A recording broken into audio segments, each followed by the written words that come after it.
Hi friends, welcome back to my channel. ఎలా ఉన్నారు అందరూ? సో ఎలా ఉన్నారనేది కామెంట్ సెక్షన్లో కామెంట్ చేసేయండి. ఈరోజు వీడియో ఏంటంటే, మా హస్బెండ్కి హాలిడే వచ్చిందంటే మమ్మల్ని బయటికి తీసుకెళ్ళవలసిందే. అది ఎక్కడికైనా అవ్వండి, షాపింగ్ అవ్వండి, పార్క్ అయినా ఎక్కడికైనా. ప్రజెంట్ అయితే ఈరోజు అండమాన్లోన ఫేమస్ అయిన పార్క్కి వెళ్తున్నాం, మెరీనా పార్క్కి.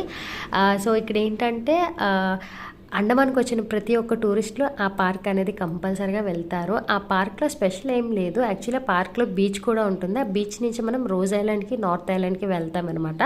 సో వస్తుండగానే ఆ ఎంట్రన్స్లో పార్క్ ఉంటుంది కనుక కంపల్సరీగా టూరిస్టులు అందరూ కూడా ఆ పార్క్ అనేది చూస్తారనమాట. మేమైతే మంత్లీ వన్స్ వస్తాం పిల్లలకి హాలిడే అయినప్పుడు. అండ్ ఇక్కడ కనిపిస్తున్న గ్రీనిష్గా ఉంది కదా, అవంతా కూడా రోజ్ ఐలాండ్. ఆల్రెడీ రోజ్ ఐలాండ్ది పెద్ద వీడియో నేను చేసి పెట్టాను, ఎవరైనా చూడకపోతే చూడండి. సో ఇదంతా కూడా మెరీనా పార్క్ అనమాట. అండ్ దీనికి పార్ట్ 2 కూడా యాడ్ చేశాను మెరీనా పార్క్ని. నెక్స్ట్ అప్లోడ్ చేస్తాను, ఎవరైనా చూడకపోతే చూడండి. ఈ వీడియో నచ్చినట్లయితే ఆ వీడియోని లైక్ చేసి షేర్ చేసి